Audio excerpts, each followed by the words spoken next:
কেটে গেছে মেট্রো রেলের কমলাপুর অংশের নকশা জটিলতা। রেলওয়ের আপত্তিতে শেষ স্টেশন দক্ষিণ পাশে নেওয়ার সিদ্ধান্ত সাংঘর্ষিক নয়, সমন্বয়ের দাবি দুপক্ষের।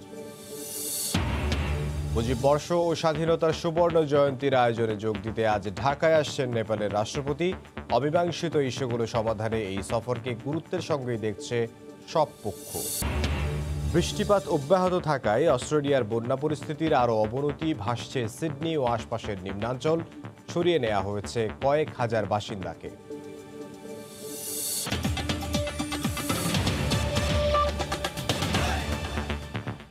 ভোরের সময় সঙ্গে আছে আমি ইমদাদুল হক।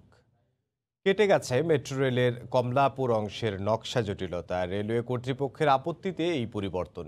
শুরুতে কমলাপুর রেল স্টেশনের মূল অবকাঠামো ও কমলাপুর রেল স্টেশনের হাবের নকশার সঙ্গে সাংঘর্ষিক হলেও এবার দুটির মধ্যে সমন্বয় হবে বলে জানিয়েছে উভয় পক্ষ।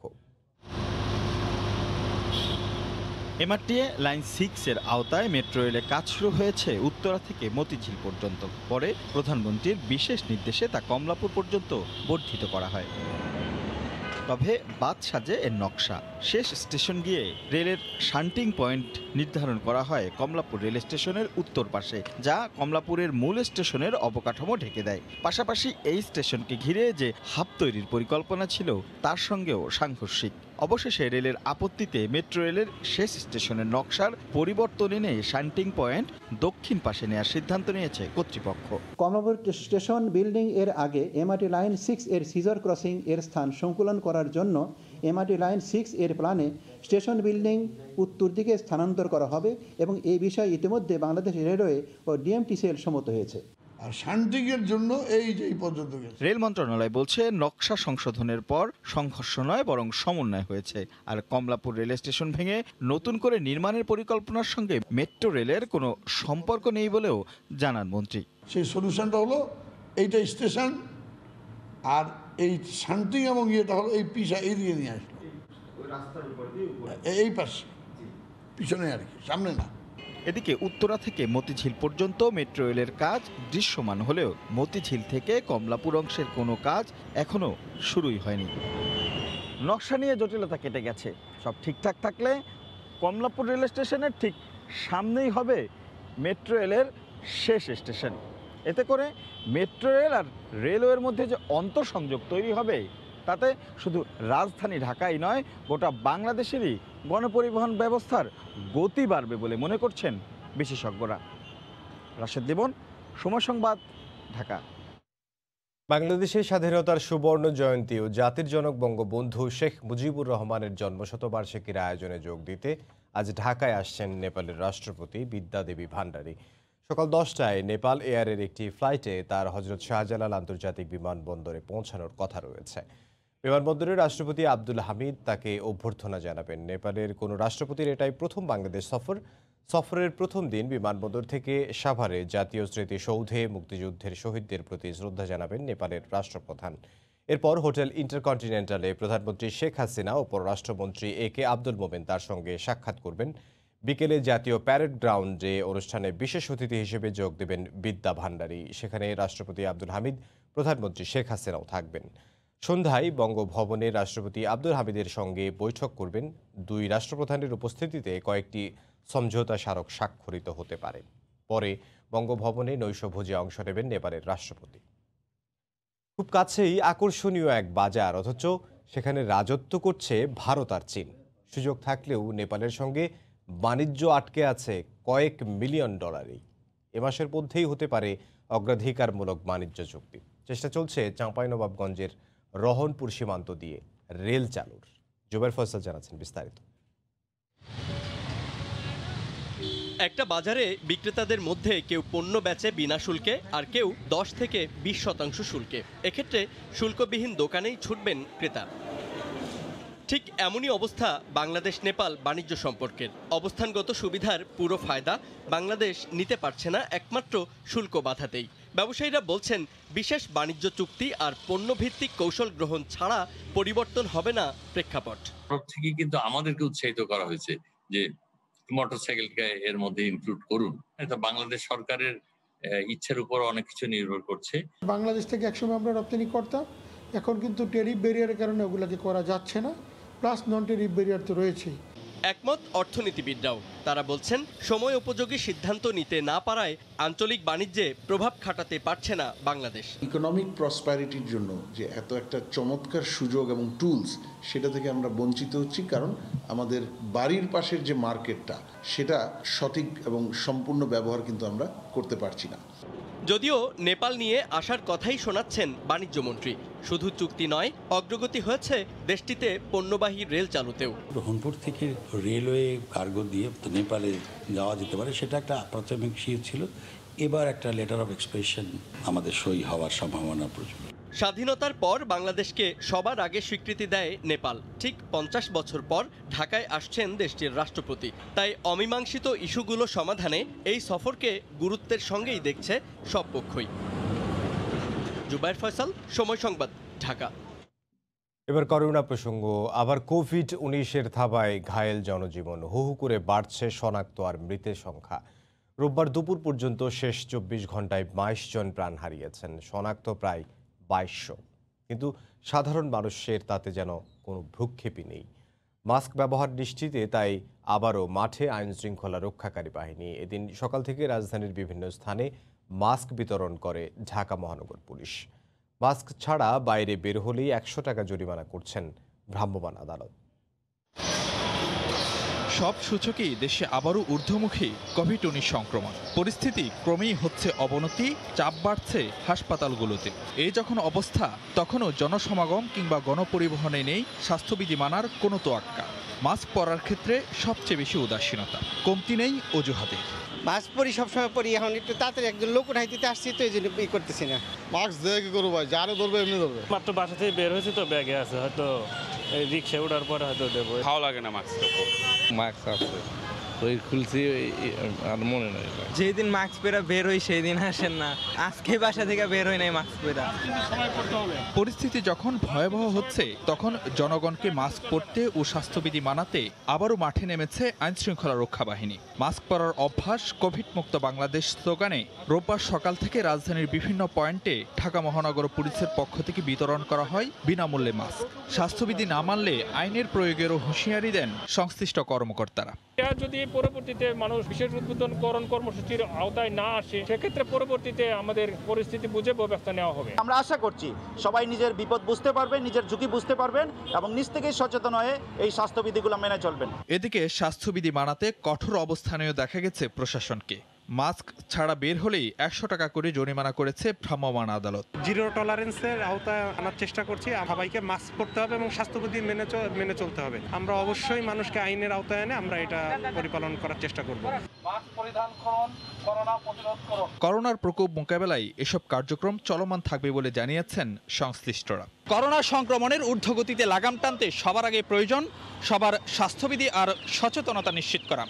বিশেষজ্ঞরা বলছেন, কোভিড মহামারীর বিরুদ্ধে প্রতিরোধ যুদ্ধে অন্যতম বড় অস্ত্র হতে পারে সবাইকে মাস্ক ব্যবহারে উৎসাহিত করা। ফারুক ভিয়া, রবিন, সময় সংবাদ, ঢাকা। সৈকতের শহর কক্সবাজারে মাস্ক ব্যবহারে প্রশাসনের নির্দেশনা কোনোভাবেই মানছেন না পর্যটকরা। তবে ভ্রাম্যমাণ আদালত অভিযান চালালে বেড়ে যায় মাস্কের ব্যবহার, কিন্তু না থাকলেই সেই আগের অবস্থা। পর্যটকদের মুখে থাকে না মাস্ক, পড়ে থাকে বাড়িয়ারির যেখানে সেখানে। কামরুল হাসান পেশায় একজন লাইফগার্ড কর্মী, কিন্তু সৈকতে পর্যটকদের সমুদ্র স্নানের নিরাপত্তার পাশাপাশি এখন বালিয়াড়িতে কুড়িয়ে বেড়ান পর্যটকদের ফেলে দেয়া মাস্ক। সম্প্রতি পর্যটকদের মাস্ক ব্যবহারে প্রশাসনের কড়াকড়িতে বালিয়াড়িতে ফেলে দেয়া ব্যবহৃত মাস্কের ছড়াছড়িতে নিজ দায়িত্বে এই কাজ করছেন তিনি। 2 মিনিটে তিনি কুড়িয়েছেন 3 শতাধিক মাস্ক। হাজার হাজার মাস্ক বিচের মধ্যে পড়ে আছে, যেগুলির জন্য আমরা সমস্যাতে পড়তে পারি। আমরাও বলতেছি মাস্ক পরার জন্য, কিন্তু মানুষ যখন আমরা বলি তখন মানুষ যারা পর্যটকরা মাস্ক পরে, কিন্তু ম্যাজিস্ট্রেট চলে গেলে আর মাস্ক এটা ইউজ করে না। মাস্ক ব্যবহার নিশ্চিতের জন্য সৈকতে মাইকিং করছে জেলা প্রশাসন, সাথে চলছে নির্বাহী ম্যাজিস্ট্রেটের অভিযানে দেখা যায় পর্যটকদের মুখে মাস্ক, কিন্তু ম্যাজিস্ট্রেট যাওয়ার 1 মিনিটের পর একই স্থানে দেখা যায় অনেকের মুখে মাস্ক নেই। মাস্ক আনছে ভাইজান, পরে গেছে তো। সরি মাস্ক পরছিলাম এতক্ষণ ধরে, এখন বাড়িতে নামবো, প্রচুর গরম লাগতেছে। তবে জেলা প্রশাসনের নির্বাহী ম্যাজিস্ট্রেট জানালেন, সতর্ক করার পরও পর্যটকরা মাস্ক ব্যবহার না করেন তাহলে আইনগত ব্যবস্থা নেওয়া হবে। সচেতনতা সৃষ্টি করার পরে, প্রচারণা চালানোর পরে যদি কেউ নির্দেশনা না মানে সেক্ষেত্রে আমরা আইনগত ব্যবস্থা নেব। সৈকতে পর্যটকদের স্বাস্থ্যবিধি মানাতে ও মাস্ক ব্যবহার নিশ্চিতে কাজ করছেন জেলা প্রশাসনের 4 জন নির্বাহী ম্যাজিস্ট্রেট। সুজাউদ্দিন রুবেল, সময় সংবাদ, কক্সবাজার। করোনা পরিস্থিতি বিবেচনায় চলতি মাসের শেষে 1 সপ্তাহের সাধারণ ছুটি হতে পারে, তবে তা চূড়ান্ত নয়। সাংবাদিকদের প্রশ্নের জবাবে এমন কথা জানালেও পরবর্তীতে তা অস্বীকার করেছেন স্বাস্থ্য সচিব। রোববার সকালে কেন্দ্রীয় ঔষধাগার CMSD-তে এক অনুষ্ঠান শেষে তিনি একথা বলেন। এছাড়া 8 এপ্রিল থেকে করোনার টিকার দ্বিতীয় ডোজের কার্যক্রম শুরুর কথা জানান অধিদপ্তরের অতিরিক্ত মহাপরিচালক। অনুষ্ঠানে ভার্চুয়ালি অংশ নিয়ে স্বাস্থ্যমন্ত্রী জানান, সাধারণ মানুষের অসচেতনতাতেই করোনার এমন ঊর্ধ্বগতি। রাজধানীর তেজগাঁওয়ে কেন্দ্রীয় ঔষধাগারের নবনির্মিত 5তলা ভবনের উদ্বোধনী অনুষ্ঠানে সরাসরি আসার কথা থাকলেও ভার্চুয়ালি যুক্ত হন স্বাস্থ্যমন্ত্রী জাহিদ মালেক। করোনা সংক্রমণের চলমান ঊর্ধ্বমুখীর জন্য সাধারণ মানুষের বেপরোয়া চলাচলকেই দায়ী করেন মন্ত্রী। হাসপাতাল খোঁজ খবর নিয়ে আমরা দেখেছি যে বেশিরভাগই সংক্রমণ হয়েছে যারা বাইরে গেছে, কক্সবাজারে গেছে, কেউ মাস্ক পরেনি, স্বাস্থ্যবিধি মানেনি, তারা বাসে স্বাস্থ্যবিধি মানেনি, হোটেলে মানেনি। অনুষ্ঠান শেষে সাংবাদিকদের প্রশ্নের জবাবে অধিদপ্তরের অতিরিক্ত মহাপরিচালক জানান, 8 এপ্রিল থেকে শুরু হবে টিকার দ্বিতীয় ডোজ। দেরি হলেও টিকা পাওয়া নিয়ে শঙ্কা নেই বলে জানান তিনি। আমরা বিশ্ব স্বাস্থ্য সংস্থার পরামর্শক্রমে 8 থেকে 12 সপ্তাহের ব্যবধানের মধ্যে যাতে দ্বিতীয় ডোজ টিকা দেওয়া হয় সেই পরিকল্পনাটা নিয়েছি। তো এইবারের যে প্রথম ফেজে যে প্রথম ডোজের টিকা দেওয়া হয়েছে তাদের সবাইকে আগামী 8 এপ্রিল থেকে পর্যায়ক্রমে দ্বিতীয় ডোজের টিকা দেওয়া হবে। এদিকে 26 মার্চ থেকে 4 এপ্রিল আবারও সরকারি ছুটি হতে পারে কিনা সাংবাদিকদের এমন প্রশ্নের জবাবে স্বাস্থ্য সচিব বলেন, এমন সিদ্ধান্ত হতে পারে, তবে এখনো কোনো নির্দেশনা আসেনি। 26 তারিখ থেকে কোনো সাধারণ ছুটির কোনো পরিকল্পনা আছে কিনা? আমাদের যদি পরবর্তীতে কোনো সিদ্ধান্ত নিতে হয় হয়তোবা নেওয়া হতে পারে, তবে এখন পর্যন্ত একেবারে হাইস্ট লেভেল থেকে আমাদের কাছে এরকম কোনো সিদ্ধান্ত এখনো আসেনি। যদিও কিছুক্ষণ পরেই সচিব এমন বক্তব্য দেননি বলে স্বাস্থ্য মন্ত্রণালয় থেকে গণমাধ্যম কর্মীদের কাছে খুদে বার্তা পাঠানো হয়। রাশেদ লিমন, সময় সংবাদ, ঢাকা। নিয়ন্ত্রণে যথেষ্ট ব্যবস্থা থাকার পরও গোটা বিশ্বের মতো বাংলাদেশেও করোনার প্রাদুর্ভাব দেখা দিয়েছে উল্লেখ করে সবাইকে সতর্ক থাকার নির্দেশ দিয়েছেন প্রধানমন্ত্রী শেখ হাসিনা। রোববার সকালে বঙ্গবন্ধুর 101তম জন্মদিন উপলক্ষে আওয়ামী লীগ আয়োজিত ভার্চুয়াল আলোচনা সভায় তিনি কথা বলেন। ইতিহাস বিকৃতি ঘটিয়ে তৈরি করা স্বাধীনতার নতুন ঘোষকের কোনো ঠিকানা থাকবে না বলেও জানান প্রধানমন্ত্রী। জাতির পিতা বঙ্গবন্ধু শেখ মুজিবুর রহমানের 101তম জন্মবার্ষিকী ও স্বাধীনতার সুবর্ণ জয়ন্তী উপলক্ষে করোনা পরিস্থিতির মধ্যেও রাজধানীর পাশাপাশি সারা দেশেই সীমিত পরিসরে নানান আনুষ্ঠানিকতায় চলছে উদযাপন। সরকারি ঘোষণা মতো 2021 সালের ডিসেম্বর পর্যন্ত ব্যাপ্তি হবে মুজিব শতবর্ষের আনুষ্ঠানিকতার। মুক্তির মহানায়কের জন্মবার্ষিকী উপলক্ষে রোববার সকালে ভার্চুয়াল আলোচনা সভার আয়োজন করে বাংলাদেশ আওয়ামী লীগ। এতে গণভবন থেকে অনলাইনে যোগ দেন দলীয় সভাপতি ও প্রধানমন্ত্রী শেখ হাসিনা। অনুষ্ঠানে জাতির পিতার জীবনাদর্শ ও রাজনৈতিক সংগ্রামের বিভিন্ন পথপরিক্রমা তুলে ধরে বক্তব্য রাখেন বঙ্গবন্ধু কন্যা। তিনি বলেন, পরিকল্পিতভাবে বঙ্গবন্ধুর নাম মুছে ফেলার চেষ্টা করা হলেও তার নেতৃত্ব আজ বিশ্ব স্বীকৃত। এই হত্যার পর ইতিহাস থেকে তার নামটা মুছে ফেলার আপ্রাণ চেষ্টা। এখানে স্বাধীনতার ঘোষক দাঁড় করানো হলো, স্বাধীনতার নায়ক বানানো হলো, স্বাধীনতার ইতিহাস পাল্টে দেওয়া হলো। যেখানে মিথ্যা ঘোষক হওয়ার চেষ্টা করা হয়েছিল, আজকে আন্তর্জাতিকভাবেও আপনারা দেখেন সেই ঘোষকের আর কোনো ঠিকানা থাকবে না। তার কারণ আজকে বিশ্ব নেতৃবৃন্দ তারাই কিন্তু আজ এটা নিজেরাই প্রচার করছেন এবং অনেক জায়গায় রেজলিউশন হচ্ছে যে 26 মার্চ জাতিপিতা বঙ্গবন্ধু শেখ মুজিব স্বাধীনতা ঘোষণা দিয়েছিলেন। নিয়ন্ত্রণ ব্যবস্থা সত্ত্বেও করোনার প্রাদুর্ভাব ঠেকাতে সবাইকে আবারও সতর্ক থাকতে বললেন প্রধানমন্ত্রী। করোনা আবার নতুনভাবে দেখা দিয়েছে, সেই ক্ষেত্রে সকলকে অনুরোধ করব স্বাস্থ্য সুরক্ষাটা মেনে চলা, যেটা খুব প্রয়োজন এর ফলে আমাদের অর্থনৈতিকভাবে মানুষ যেন ক্ষতিগ্রস্ত না হয় সেদিকে যেমন দৃষ্টি দিতে হবে। জাতির পিতার দেখানো পথেই দেশ সমৃদ্ধ হবার মর্যাদা অর্জন করবে বলেও জানান সরকার প্রধান। দেবাশিস রায়, সময় সংবাদ, ঢাকা। চলতি বছরের মাধ্যমিক স্কুল সার্টিফিকেট পরীক্ষা এসএসসির নির্বাচনী পরীক্ষা হবে না, আর ফর্ম পূরণ শুরু হবে আগামী 1 এপ্রিল থেকে। রোববার ঢাকা মাধ্যমিক ও উচ্চ মাধ্যমিক শিক্ষা বোর্ডের ওয়েবসাইটে দেয়া এক বিজ্ঞপ্তিতে তথ্য জানানো হয়। করোনা মহামারীর কারণে সারা দেশে নির্বাচনী পরীক্ষা না নেওয়ার সিদ্ধান্ত হয়েছে। বিজ্ঞপ্তিতে বলা হয়, আগামী 1 থেকে 7 এপ্রিল পর্যন্ত অনলাইনে ফর্ম পূরণের কাজ চলবে, তবে বিলম্ব ফি সহ 10 থেকে 13 এপ্রিলের পর্যন্ত ফর্ম পূরণ করা যাবে। বিভাগ বেঁধে ফর্ম পূরণের ফি নির্ধারণ করে দিয়েছে বোর্ড। এসএসসি পরীক্ষা সাধারণত প্রতি বছর ফেব্রুয়ারিতে অনুষ্ঠিত হয়, কিন্তু করোনা ভাইরাসের কারণে এবার এলোমেলো শিক্ষাপঞ্জি। 2020 সালের 17 মার্চ থেকে দেশের সব শিক্ষা প্রতিষ্ঠান বন্ধ রয়েছে।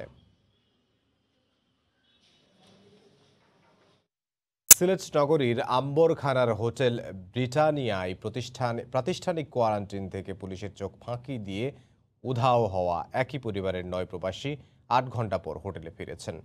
কোয়ারেন্টাইন থাকা অবস্থায় হোটেল থেকে বের হওয়ার অপরাধে প্রাপ্তবয়স্ক 6 জনকে জরিমানা করা হয়েছে। গত 18 মার্চ লন্ডন থেকে আসা 152 যাত্রীর মধ্যে 31 জনকে প্রাতিষ্ঠানিক কোয়ারেন্টাইনে রাখা হয় নগরীর আম্বরখানার হোটেল ব্রিটানিয়ায়। রোববার সকালে তারা জকিগঞ্জে চলে যায়। বিষয়টি জানাজানি হলে হোটেল কর্তৃপক্ষের অনুরোধে রাত 8টার দিকে তারা হোটেলে ফিরে আসেন। অসুস্থ বাবাকে দেখতে জকিগঞ্জ গিয়েছিলেন বলে জানান অভিযুক্ত পরিবারের সদস্যরা। গাফিলতি প্রমাণ হওয়ায় হোটেলের বিরুদ্ধেও ব্যবস্থা নেওয়া হবে বলে জানিয়েছেন নির্বাহী ম্যাজিস্ট্রেট।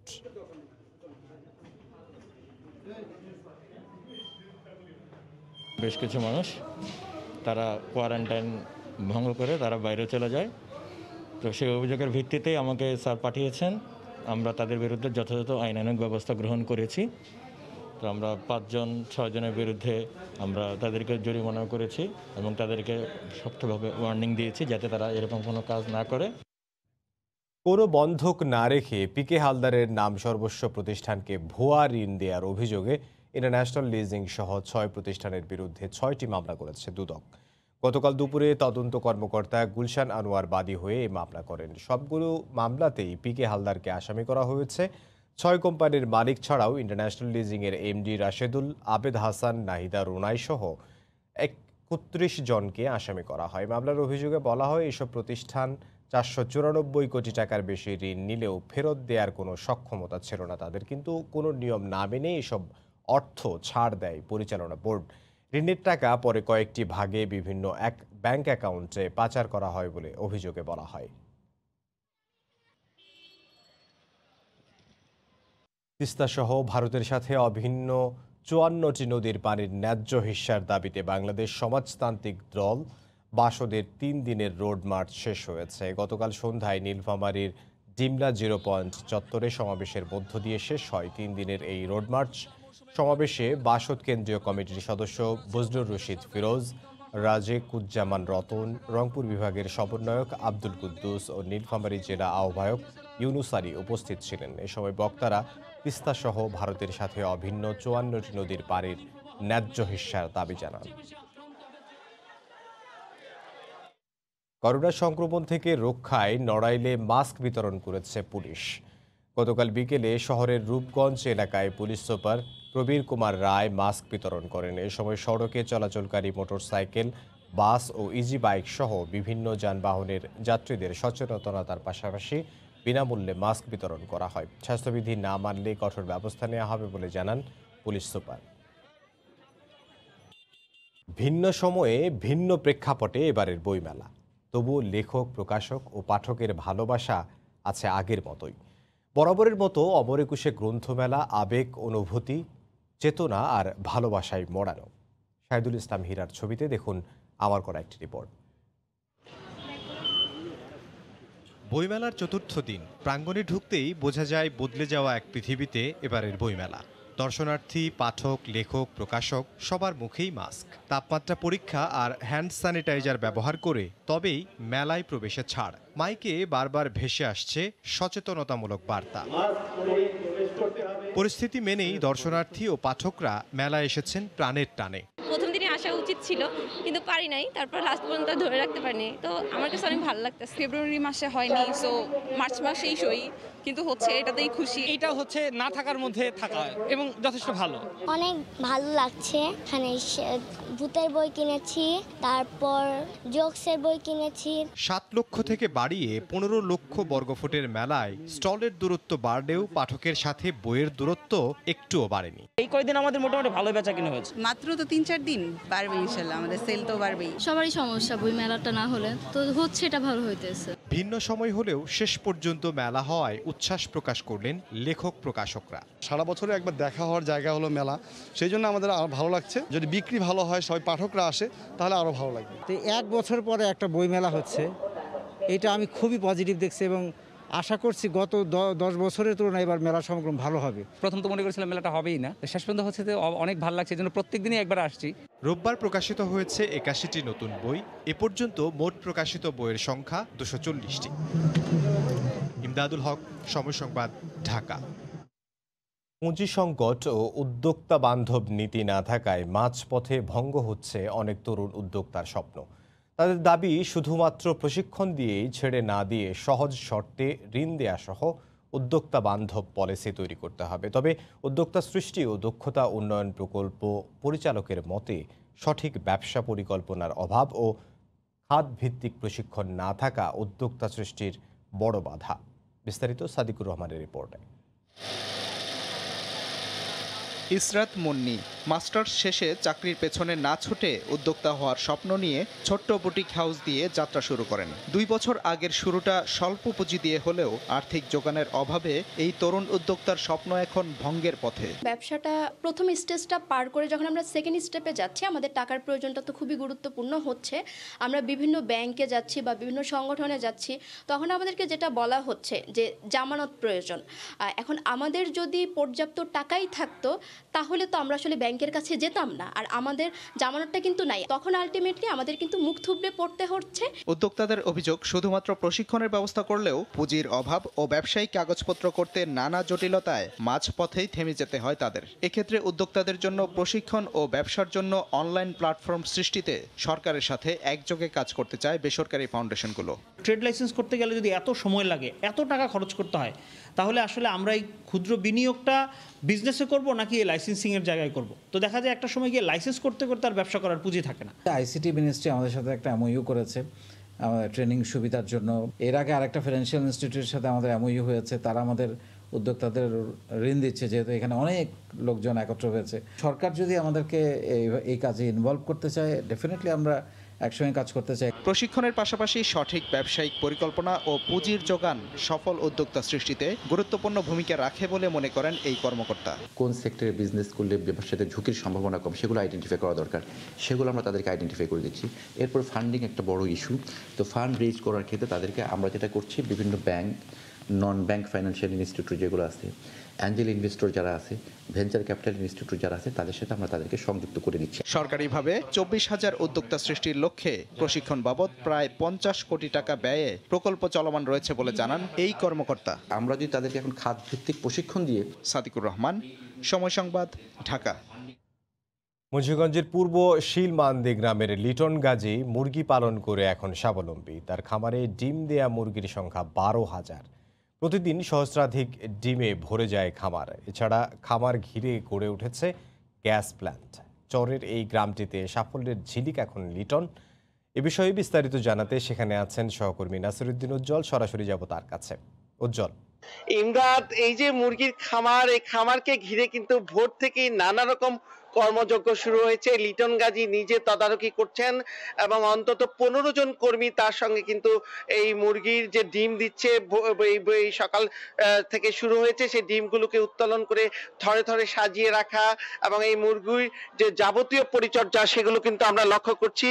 এবং এই যে মুরগির যে একটা শব্দ, সেই শব্দের মাঝখানে কিন্তু নানা রকম ছন্দ ছড়িয়ে যাচ্ছে এবং এই পুরো এলাকা, যে এই চর এলাকাটি, যেটি মেঘনা এবং ধলেশ্বরী নদীর একেবারে তীরে এই চর এলাকায় কিন্তু লিটন গাজী একটি আইডল হিসাবে এখন কাজ করছে, যে তিনি যে এই নানা রকম চ্যালেঞ্জের মধ্যে এই চরে যে তিনি এই মুরগির খামারটি করেছেন। শুধু খামারটি করে কিন্তু তিনি বসে নেই, এই খামার ঘিরে কিন্তু নানা রকম তার অর্থনৈতিক যে তৎপরতা সেটি চলমান রয়েছে। এবং এই যে এখান থেকে তিনি গ্যাস প্লান্ট তৈরি করেছেন, যে গ্যাস প্লান্ট দিয়ে কিন্তু তিনি এখানে আলো জ্বালাতে পারছেন এবং নানা রকম বিদ্যুতের সুযোগ সুবিধা পাচ্ছেন তিনি এই প্লান্ট থেকেই। এবং এই খামার ঘিরে কিন্তু নানা রকম তার আলু চাষ সহ নানা রকম চাষাবাদ চলছে। আবার তিনি গরুর খামার করেছেন, সেখান থেকেও কিন্তু নানা রকম তার সুযোগ সুবিধা আসছে। সবকিছু মিলিয়ে যে পুরো চর এলাকাটির মধ্যে যে তার এই কর্মতৎপরতা সেটি কিন্তু সবাইকে তাক লাগিয়ে দিয়েছে। এবং তার যে পড়াশোনার পরে যে তিনি কোনো চাকরিতে না গিয়ে নিজের এলাকাটাকে আলোকিত করবার জন্য যে প্রয়াস সেটি কিন্তু লক্ষণীয়। এবং তিনি যেটি বলছিলেন যে ইচ্ছা করলে যে বেকারত্ব দূর করা যায় এবং স্বাবলম্বী হওয়া যায়, এই বিষয়গুলো তিনি বলছিলেন। তো আমরা তার স্বপ্ন এখন জানবো। তো লিটন গাজী, আপনি যদি বলতেন যে আপনার যে এই খামার করার স্বপ্ন সেটি কিভাবে আসলো এবং কিভাবে আপনি সফল হলেন? আমি 1995 সালে আমি বিএ পাস করি। বিএ পাস করার পরে আর আমি কোনো চাকরি বাকরির জন্য আশা করিও নাই। একবার চাকরির জন্য চিন্তা করছিলাম, পরে চাকরি আশা করি নাই। চাকরি আশা না করে আমি নিজেই পোলট্রি খামারে ঢুকে যাই। পোলট্রি খামারে বিভিন্ন প্রোগ্রাম দেখে পোলট্রি খামারে ঢুকে যায় এবং আল্লাহর রহমতে পোলট্রি খামারের দিক দিয়ে আমি আজকে 20 বছর যাবত পোলট্রি খামারে আছি। পোলট্রি খামার দিয়ে আমি এখন আমার 12,000 লেয়ার আছে। প্রতিদিন আমার 11,000-11,500 ডিম আসে। আল্লাহর রহমতে আমি ভালো আছি। কিন্তু এখন পোলট্রি বাজার খুব খারাপ, ডিমের বাজার অনেক খারাপ। আজকে দীর্ঘ 4 মাস যাবত প্রতিদিন আমার 12 হইতে 14,000 টাকা ডেলি লস হইতেছে। প্রতিদিন লস হইতেছে। ডিমের বাজার খারাপ।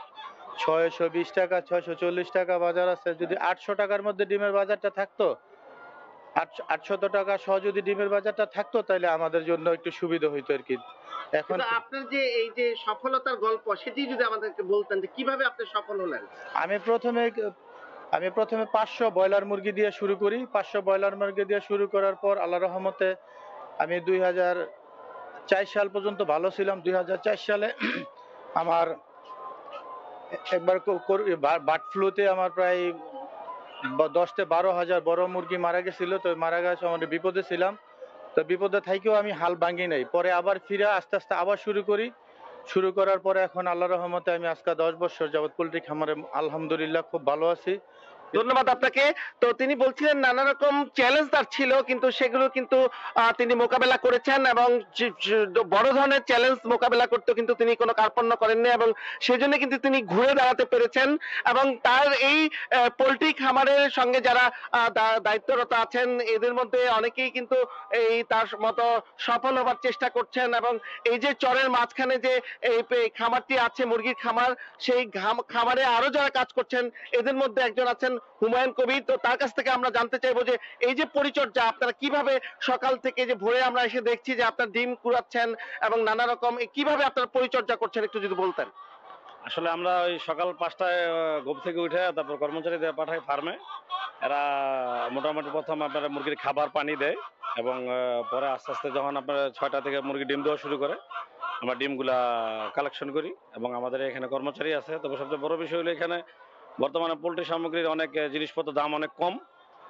ধন্যবাদ আপনাকে। তো তারা বলছিলেন যে এই যে কিভাবে তারা ভোর থেকে পরিচর্যা শুরু করেন। তো মুন্সিগঞ্জে যে প্রাণী সম্পদ কর্মকর্তা তিনি জানিয়েছেন যে জেলায় কিন্তু 61টি এরকম মুরগির ফার্ম রয়েছে, যেখান থেকে প্রতি বছর প্রায় 12,27,00,000 ডিম উৎপাদন হয়। এবং এই যে 61টি খামার রয়েছে তার মধ্যে 6টি খামার রয়েছে নিবন্ধিত।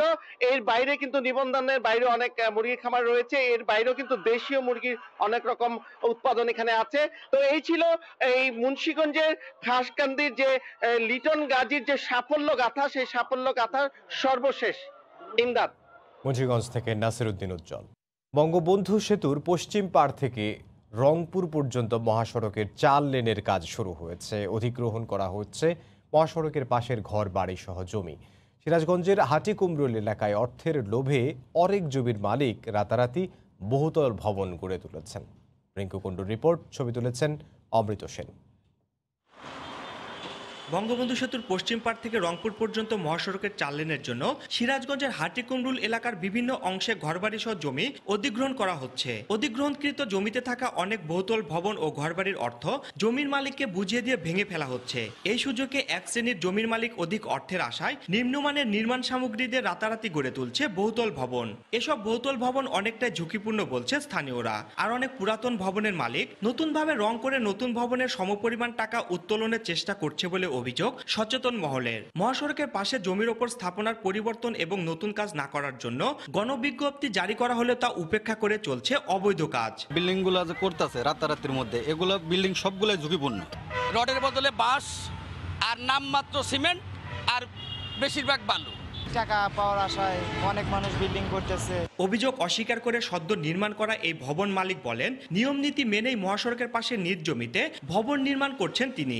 আমার পাওয়ার জন্য করি নাই, আসলে আমাদের ওদিকে আগেও জায়গা গেছে, পরে আমরা এই জায়গাটা কিনে রাখছিলাম। গণবিজ্ঞপ্তি জারির পরও কোনো জমির মালিক যদি নতুন করে কোনো স্থাপনা নির্মাণ করেন, সেজন্য কোনো অতিরিক্ত টাকা দেওয়া হবে না বলে জানান এই কর্মকর্তা। জায়গাগুলো অলরেডি কিন্তু ভিডিও করা হয়ে গেছে, যারা করবেন অসৎ উদ্দেশ্যে তারা কোনো কিছু পাবেন না। আর প্রকল্পের অধীনে থাকা কোনো জমিতে নতুন ভবন নির্মাণ করা হলেও সরকারি অর্থ লোপাটের কোনো সুযোগ দেওয়া হবে না বলে জানিয়েছেন প্রকল্প পরিচালক। কেউ যদি এখন অসৎ উদ্দেশ্যে কোনো ভবন তৈরি করে কম্পেনসেশন পাওয়ার আশায়, তাহলে কিন্তু সেই কম্পেনসেশন পাবে না। এশিয়ান ডেভেলপমেন্ট ব্যাংকের সহযোগিতায় প্রায় 700 কোটি টাকা ব্যয়ে এই 4 লেনের মহাসড়ক নির্মাণ করা হবে। 2024 সালের মধ্যে কাজ শেষ হবে বলে জানিয়েছেন প্রকল্প সংশ্লিষ্টরা। রিঙ্কু কুন্ডু, সময় সংবাদ, সিরাজগঞ্জ। প্রবল বৃষ্টিপাত অব্যাহত থাকায় অস্ট্রেলিয়ার বন্যা পরিস্থিতির আরও অবনতি হয়েছে। ভয়াবহ বন্যায় অস্ট্রেলিয়ার সিডনি ও এর আশপাশের নিম্নাঞ্চল পুরোপুরি তলিয়ে গেছে। এ পর্যন্ত উদ্ধার করা হয়েছে বন্যা কবলিত কয়েক হাজার মানুষকে। বৃষ্টিপাত আরও কয়েকদিন অব্যাহত থাকবে বলে জানিয়েছে দেশটির আবহাওয়া বিভাগ। সিডনি থেকে বিস্তারিত জানিয়েছেন এস.এম. আমিনুল রুবেল। গত 100 বছরের মধ্যে অন্যতম ভয়াবহ বন্যায় প্লাবিত হয়েছে অস্ট্রেলিয়ার সিডনি ও এর আশেপাশের নিম্নাঞ্চল। বন্যায় তলিয়ে গেছে বিভিন্ন উপশহর ও এর ঘরবাড়ি। এছাড়াও উত্তর পূর্বাঞ্চলীয় অঙ্গরাজ্যের উপকূলীয় শহরে বন্যার কারণে বহু গাড়ি ও পশু পাখি ভেসে যেতে দেখা গেছে। পরিস্থিতিকে ভয়াবহ হিসেবে বর্ণনা করা হয়েছে। প্লাবিত অঞ্চলে বিশুদ্ধ খাবার পানির চরম সংকট দেখা দিয়েছে। সরকার ও উদ্ধারকারী সংস্থা প্লাবিত এলাকা থেকে হেলিকপ্টারের মাধ্যমে দ্রুত বাসিন্দাদের উদ্ধার করে নিরাপদ অবস্থানে নিয়ে আসার চেষ্টা করে যাচ্ছে। এখন পর্যন্ত 100টিরও বেশি আশ্রয়কেন্দ্র খোলা হয়েছে। 1990 সালের পর এই প্রথম সিডনির অরেগাম্বা ড্যামের উপর দিয়ে পানি প্রবাহিত হওয়ায় এর দরজা খুলে দেওয়া হয়েছে। ফলশ্রুতিতে তলিয়ে গেছে এর আশেপাশের নিম্নাঞ্চল। সিডনি ও এর আশেপাশে এলাকায় বৃষ্টি আর বন্যার কারণে করোনা ভাইরাসের টিকাদান আপাতত স্থগিত হয়েছে। তবে টানা প্রবল বৃষ্টিপাতে অনেকটাই ক্রেতাশূন্য বাংলাদেশি ব্যবসা প্রতিষ্ঠানগুলো। টানা বৃষ্টি হচ্ছে এবং ভারী বৃষ্টি হচ্ছে। ওয়েদারে দেখা যাচ্ছে আরও 2-3 দিন বৃষ্টি হবে। এই মুহূর্তে আমাদের ব্যবসার অবস্থা একটু মন্দাভাব। এমনিতেই করোনা পরিস্থিতিতে স্থবির হয়ে আছে অস্ট্রেলিয়ার জনজীবন।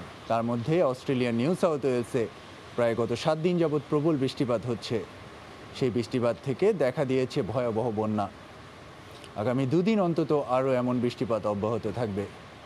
বন্যা পরিস্থিতি আরও খারাপের দিকে যাবে বলেই ধারণা করা হচ্ছে। এস.এম. আমিনুল রুবেল, সময় সংবাদ, অস্ট্রেলিয়া।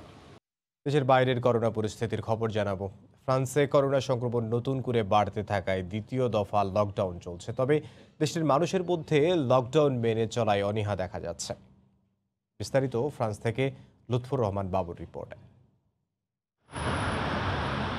ফ্রান্সে করোনার সংক্রমণ অনেক বেশি বেড়ে যাওয়ায় যে 16টি ডিপার্টমেন্টে মাসব্যাপী লকডাউন আরোপ করা হয়েছিল তার দ্বিতীয় দিন অতিবাহিত হয়েছে। দ্বিতীয় দিন সাপ্তাহিক ছুটির দিনে সকালে বাইরে মানুষের উপস্থিতি কিছুটা কম হলেও বিকেলের দিকে ছোট পার্ক কিংবা লেকের পারে বিপুল সংখ্যক মানুষকে আড্ডা দিতে দেখা গেছে। লকডাউন মানার ক্ষেত্রে সরকারের কঠোরতা আরোপের পাশাপাশি সংক্রমণ রুখতে মানুষের স্বাস্থ্যবিধি মানা দরকার বলেও মনে করেন প্রবাসী বাংলাদেশিরা।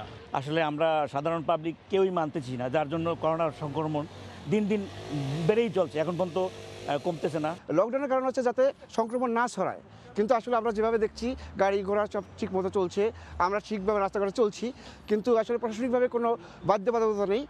দেশটিতে এখন পর্যন্ত আক্রান্ত হয়েছেন 42 লাখেরও বেশি মানুষ আর মারা গিয়েছেন 92,000-এরও বেশি মানুষ। লকডাউন আর নানা বিধিনিষেধের মধ্যেই ফ্রান্সে করোনার সংক্রমণ বেড়েই চলেছে, আর তাই সাধারণ মানুষকে স্বাস্থ্যবিধি মানার বিষয়ে আরও সচেতন হওয়ার পরামর্শ দিয়েছেন সংশ্লিষ্টরা। মামুল উসমান বাবু, সময় সংবাদ, প্যারিস।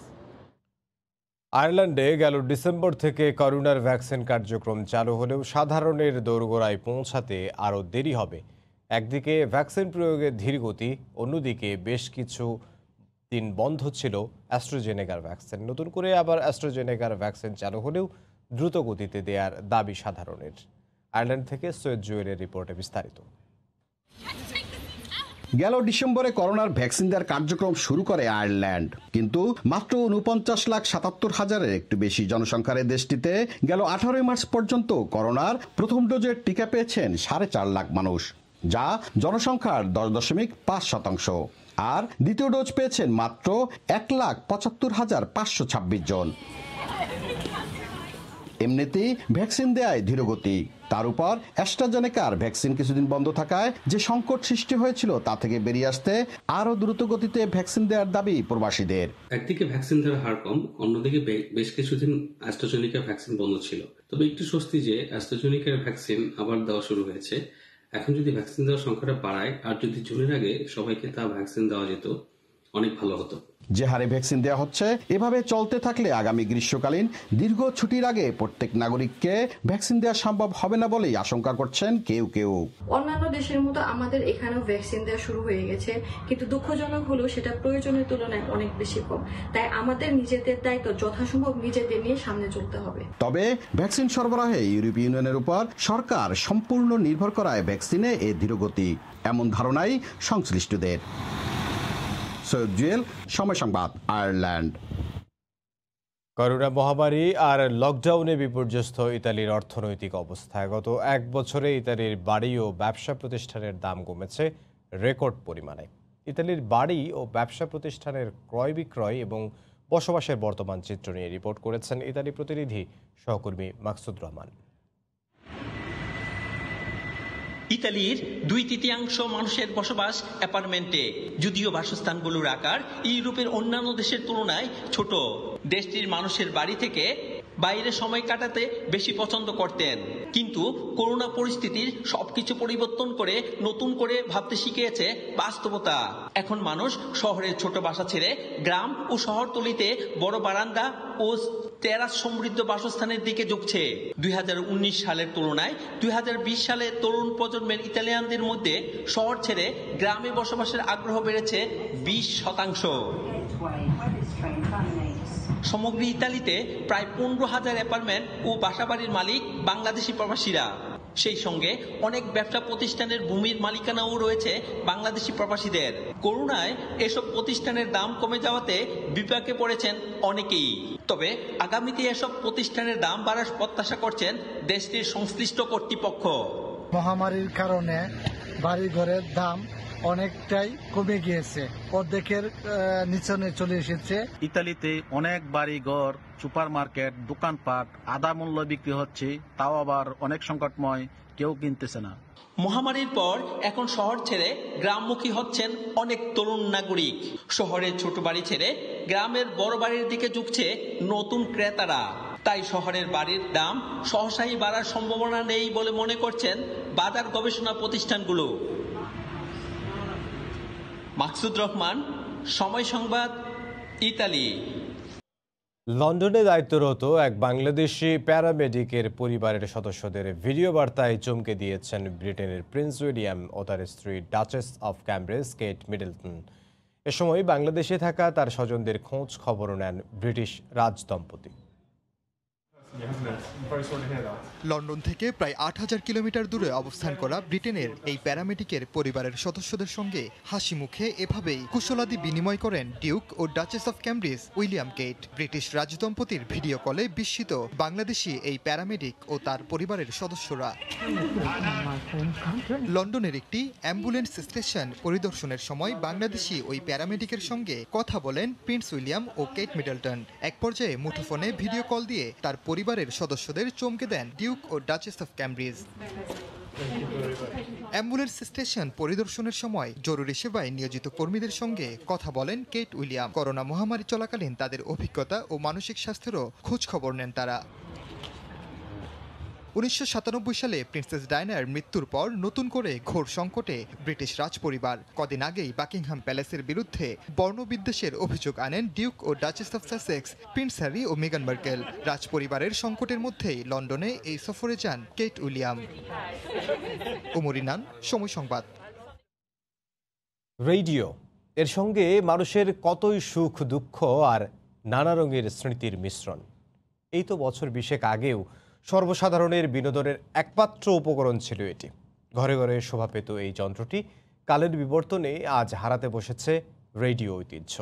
তবে ভারতের এক মেকানিক এখনও নষ্ট রেডিও সারিয়ে তোলেন, পুনরায় ব্যবহার উপযোগী করে সংগ্রহে রাখেন বিভিন্ন সময়ের রেডিও। একটা সময় ছিল যখন ঘরে ঘরে থাকতো অন্তত একটি করে রেডিও। বেলা ভেদে পরিবারের সদস্যদের বিনোদনের মাধ্যম ছিল এই যন্ত্রটি। 50-60-এর দশকে উপমহাদেশে ব্যাপকভাবে জনপ্রিয়তা পায় রেডিও। সে সময় উচ্চবিত্তদের ঘরে শোভা পেত বিদেশ থেকে আনা আধুনিক সব রেডিও। এখন আর সেই যুগ নেই। প্রযুক্তির উৎকর্ষতায় বিনোদনের মাধ্যমের অভাব নেই এখন, তাই হারাতে বসেছে রেডিও। তবে ভারতের হায়দ্রাবাদের এক ব্যক্তি ঠিকই সংরক্ষণ করে যাচ্ছেন বিভিন্ন সময়ের রেডিও। মোহাম্মদ মুহিউদ্দিন নামে এই ব্যক্তি জানালেন এর পেছনের কারণ। बोर्ड चेंज करने के ये वर्क में जो है कोई रिपेयरिंग नहीं होता। বিজ্ঞান ও প্রযুক্তির উন্নয়ন হয়েছে ঠিকই, কিন্তু নষ্ট কোনো যন্ত্র সারিয়ে তোলা এখন আর এত সোজা নয়। মানুষ নষ্টকে ভুলে গিয়ে নতুন পণ্য ঘরে আনে। রেডিও এমন একটি যন্ত্র যা ঠিক করা যায়, তার কারণ এগুলো বেশ ভালো মানের। আমার কাছে সৌদি আরব, যুক্তরাষ্ট্র, ব্রিটেন সহ বিভিন্ন দেশ থেকে শৌখিন মানুষেরা রেডিও নিয়ে আসেন। তাদেরগুলো আমি ঠিক করে দেই। सब जगह से बनने को आते हैं हमारे को, सऊदी से भी आते हैं, अमेरिका लंदन वगैरह से बनने जो एंटीक के पीस है। 40-এর দশকে মোহাম্মদ মুহিউদ্দিনের বাবা জার্মানি থেকে একটি রেডিও নিয়ে আসেন। সেই থেকে তিনি এই যন্ত্রটির মায়ায় জড়িয়ে যান। এখন আর রেডিওর প্রচলন নেই বলে আক্ষেপ আছে ঢের। তাই তিনি চেষ্টা করে যাচ্ছেন অন্যের নষ্ট রেডিও সংগ্রহ করে তার ঠিক করে আবারও ব্যবহার উপযোগী করে সংরক্ষণ করার। এতে প্রজন্ম হারাবে ঠিকই, কিন্তু টিকে থাকবে সে সময়কার ঐতিহ্য। সৈয়দ ইফতেখার, সময় সংবাদ। অর্থনৈতিক উন্নয়নমূলক কর্মকাণ্ডে অপচয় বন্ধ করার তাগিদ দিলেন অর্থমন্ত্রী। একই সঙ্গে সক্ষমতার সবটুকু কাজে লাগানোর আহ্বান জানান তিনি। গতকাল সকালে রাজধানীর মতিঝিলে জনতা ব্যাংকের প্রধান কার্যালয়ে বঙ্গবন্ধু কর্নারের উদ্বোধনী অনুষ্ঠানে তিনি কথা বলেন। এ সময় বাংলাদেশ ব্যাংকের গভর্নর বলেন, খেলাপি ঋণ নিয়ে তুলনামূলক খারাপ অবস্থানে রয়েছে জনতা ব্যাংক। মুজিব বর্ষে জনতা ব্যাংকের প্রধান কার্যালয়ে রোববার উদ্বোধন করা হয় মুজিব কর্নারের। এ উপলক্ষে আয়োজন করা হয় একটি অনুষ্ঠানের, যেখানে উঠে আসে আর্থিক খাত সহ দেশের উন্নয়নে বঙ্গবন্ধুর দর্শন ও পথনকশার নানা দিক। অগ্রগতির পথে স্বল্পোন্নত দেশের তালিকা থেকে উন্নয়নশীল দেশে পদার্পণ করেছে বাংলাদেশ। উন্নয়নের ধারা অব্যাহত রাখতে শক্ত ভূমিকা রাখতে হবে ব্যাংক সহ আর্থিক প্রতিষ্ঠানগুলোকে, এমন তাগিদ দিয়ে বাংলাদেশ ব্যাংকের গভর্নর বলেন, জনতা ব্যাংকের সঞ্চয় প্রবৃদ্ধি ভালো হলেও খেলাপি ঋণ নিয়ে ব্যাংকটির অবস্থান সন্তোষজনক নয়। মূলধনের ক্ষেত্রে ইন্ডাস্ট্রি অ্যাভারেজের থেকে অনেক কম আছে। Non performing loan industry average চেয়ে অনেক উপরে আছে, এমনকি রাষ্ট্র মালিকানাধীন ব্যাংক চেয়ে বেশি আছে। তো সেগুলো আপনাদের লক্ষ্য রাখতে হবে, আপনাদের কভার করে আসতে হবে। অনুষ্ঠানে ভার্চুয়ালি যোগ দেন অর্থমন্ত্রী। তিনি বলেন, আরও বেশ কয়েক বছর জনমিতিক সুবিধা ভোগ করবে বাংলাদেশ। এই সুবিধা কাজে লাগিয়ে টেকসই করতে হবে উন্নয়ন অগ্রগতি। আমাদের যে সমস্ত অপচয়গুলো আছে আমাদের ইকোনমিতে বিভিন্ন এলাকায়, যে ডিস্টরশন গুলো আছে, যেগুলো অ্যাভয়েড করতে পারেন, আর একটা efficient and effective, transparent and vibrant অর্থনীতি যদি আমরা খাড়া করতে পারেন, তাহলে আমাদের যে সক্ষমতা আছে, এই সক্ষমতাগুলোর হাত ধরে আমরা অবশ্যই সেই কাঙ্ক্ষিত লক্ষ্যে পৌঁছাতে পারব। এ সময় কোন কোন অঞ্চলকে কিভাবে দ্রুত উন্নয়নের তালিকায় নেওয়া যায় সে ব্যাপারে প্রস্তাব পেলে তা আসছে বাজেটে অন্তর্ভুক্তির আশ্বাস দেন অর্থমন্ত্রী। কামরুল হাসান সবুজ, সময় সংবাদ, ঢাকা। ব্রেক্সিটের পরও যুক্তরাজ্যের বাজার সুবিধা বহাল রাখতে এখনও নেই কোনো তৎপরতা, এমন দাবি করে পোশাক রপ্তানিকারকরা বলছেন। দক্ষিণ আফ্রিকা, রাশিয়ার মতো সম্ভাবনাময় অপ্রচলিত বাজারে শুল্ক সুবিধা আদায়ে নেই কোনো প্রচেষ্টা। এ অবস্থায় দ্বিপাক্ষিক বাণিজ্য সুবিধা আদায়ে দূতাবাসগুলোকে সচেষ্ট হওয়ার পরামর্শ অর্থনীতিবিদদের। কামরুল হাসান সবুজের রিপোর্ট। ইউরোপীয় ইউনিয়ন থেকে বিচ্ছেদ ঘটেছে যুক্তরাজ্যের, আবার উন্নয়নশীল দেশ হতে চূড়ান্ত সুপারিশ পেয়েছে বাংলাদেশ। পরিসংখ্যান বলছে দেশের প্রধান রপ্তানি খাত তৈরি পোশাক শিল্পের রপ্তানি আয়ের ৬২% আসে ইউরোপের বাজার থেকে, যেখানে জিএসপির আওতায় শুল্কমুক্ত সুবিধা পান রপ্তানিকারকরা। আবার ইউরোজোনের একক দেশ হিসেবে বাংলাদেশি পোশাকের দ্বিতীয় শীর্ষ ক্রেতা দেশ যুক্তরাজ্য।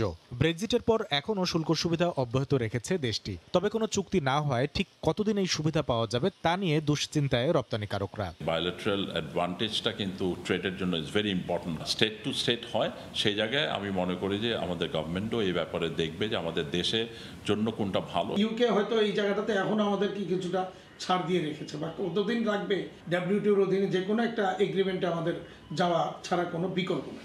রপ্তানিকারকরা বলছেন দীর্ঘদিন ধরে দাবি জানিয়ে এলেও বাজার সুবিধা নিশ্চিত করতে দূতাবাসগুলোর অগ্রগতি সন্তোষজনক নয়। দ্বিপাক্ষিক চুক্তির ক্ষেত্রে ওয়ার্ল্ডের অন্যান্য দেশের তুলনায় আমাদের যে প্রতিদ্বন্দ্বী দেশ প্রত্যেকের তুলনায় আমরা পিছিয়ে।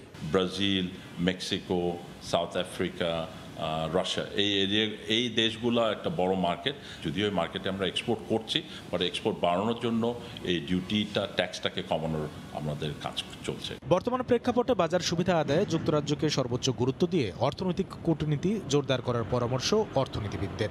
যুক্তরাজ্যের বাজারেও যাতে আমরা বিশেষ সুবিধা পেতে পারি সেই লক্ষ্যে কূটনৈতিক তৎপরতা চালানো দরকার। স্পেশাল সুবিধা প্রাপ্তিটা যেন এলডিসি হিসেবে আমাদের অবস্থান তার সাথে যেন যুক্ত না থাকে। ব্রেক্সিটের পরপরই চীন, জাপান সহ বিভিন্ন দেশের সঙ্গে দ্বিপাক্ষিক চুক্তির মাধ্যমে অর্থনৈতিক সম্পর্ক জোরদারে তৎপর হয়েছে যুক্তরাজ্য। এই সুযোগকেই কাজে লাগানোর পরামর্শ রপ্তানিকারকদের। কামরুল হাসান সবুজ, সময় সংবাদ, ঢাকা। নওগাঁর মোকামে প্রকারভেদে কেজিতে 2 থেকে 3 টাকা কমেছে চালের দাম। এতে সাধারণ ক্রেতাদের মাঝে কিছুটা স্বস্তি ফিরেছে। খুচরা ব্যবসায়ীরা বলছেন মিলাররা তাদের মজুদ চাল বাজারে ছাড়ার কারণেই নিচে নামছে চালের দর। আর বাজার সহনীয় রাখতে প্রশাসনের তদারকি চান ক্রেতারা। নওগাঁ থেকে এমআর রকির রিপোর্ট। গেল 1 মাস ধরেই লাফিয়ে কয়েক দফায় বাড়ে চালের দর। দর বৃদ্ধিতে আয় ব্যয়ের হিসাব মিলাতে নাজেহাল নিম্ন আয়ের মানুষ। তবে মার্চের 15 পর থেকেই নওগাঁর মোকামে সব ধরনের চালের দর কেজিতে 2 থেকে 3 টাকা কমতে শুরু করেছে। দর কমায় সাধারণ ক্রেতাদের মাঝে কিছুটা স্বস্তি ফিরেছে। বাড়ছিল, একটু কমেছে, এখন একটু ভালো আছে। বর্তমানে চালের যে বাজার, এটা মোটামুটি সহনীয়। আর এখন বাজারে চাল 60 টাকা করে পাচ্ছি, যেটা আগে 65 টাকা করে কিনেছিলাম। মিলাররা তাদের মজুত করা চাল বাজারে ছাড়ার কারণে দর কমছে বলে মনে করেন খুচরা ব্যবসায়ীরা। বস্তা প্রতি 100 টাকা কমছে। আগে বেচা হতো 2850 টাকা, এখন 2700 টাকা বেচা হচ্ছে, 2750 বেচা হচ্ছে। বড় বড় ব্যবসায়ীরা এটা এখন ক্রমাগতভাবে পর্যায়ক্রমে এগুলো বাজারজাত করছে, যার জন্য চালের প্রভাবটাও নিম্ন গতির দিকে ধাবিত হচ্ছে। চালের দর কমে আসায় বেড়েছে বেচা কেনা, আরো দর কমবে বলে মনে করছেন খুচরা ব্যবসায়ীরা। যারা ধান গোডাউনে স্টক করেছিল তারা এখন ধানগুলো ছেড়ে দিচ্ছে, চালগুলো ছেড়ে দিচ্ছে। এই কারণে সামনে নতুন আসবে, এই কারণের জন্য দামটা 2-3 টাকা কমে গেছে। পার কেজিতে বর্তমানে 2 থেকে 3 টাকা কম এখন বর্তমানে বাজার চলছে। চালকল মালিক সমিতির তথ্য মতে নওগাঁর আড়ত থেকে গড়ে প্রতিদিন 120 থেকে 150 ট্রাক চাল রাজধানী সহ দেশের বিভিন্ন জায়গায় সরবরাহ করা হয়। এমআর রকি, সময় সংবাদ, নওগাঁ। নীলফামারীতে সূর্যমুখী ফুলের বাম্পার ফলন হয়েছে, এতে খুশি কৃষক। কৃষি বিভাগ জানায় সৈয়দপুর উপজেলার কাশিরাম বেলপুকুর ইউনিয়নে 220 বিঘা জমিতে সূর্যমুখী ফুলের আবাদ করেন 30 জন কৃষক। কৃষি বিভাগের পরামর্শ নিয়ে সূর্যমুখী ফুল আবাদ করায় বাম্পার ফলন হয়েছে। এ উপলক্ষে গতকাল দুপুরে কুমারগাড়ি এলাকায় মাঠে দিবসের আয়োজন করা হয়। এতে উপজেলা চেয়ারম্যান সৈয়দুল মুবিন সহ অর্ধশতাধিক কৃষক অংশ নেন।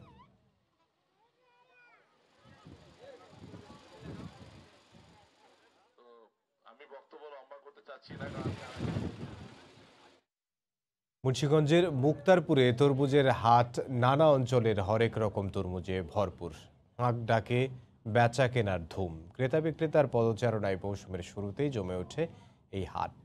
12 কেজি ওজনের প্রতিটি তরমুজ বিক্রি হচ্ছে 280 টাকা পর্যন্ত। মুন্সিগঞ্জের মুক্তারপুর হাট মৌসুমের শুরুতেই দেশের বিভিন্ন প্রান্ত থেকে নিয়ে আসা তরমুজের 6 লাখ পুরো বাজার। পটুয়াখালীর গলাচিপা উপজেলার উত্তর চরবিশ্বাস গ্রামের নবাব আলীও 72 একর জমিতে চাষ করেছেন তরমুজ। তার মতো অনেক চাষি তাদের জমির তরমুজ নিয়ে এসেছেন হাটে। কেনাবেচা ভালো হয়, লাভের আশা তাদের। তবে তরমুজ বাজারজাতে নৌপথে নানা হয়রানির অভিযোগ তাদের। খরচ একটু বেশি হয়, বেশি হলেও আমরা নদীতে আই না, নদীতে বিভিন্ন জলদস্যুদের সমস্যা করে আমাদেরকে। আধা ঘন্টা 10 মিনিট চালাবার পরে এই জায়গায় একটা জায়গায় স্থান আছে, এই জায়গায় আর কি আমাদের উপরে হামলা দেয়।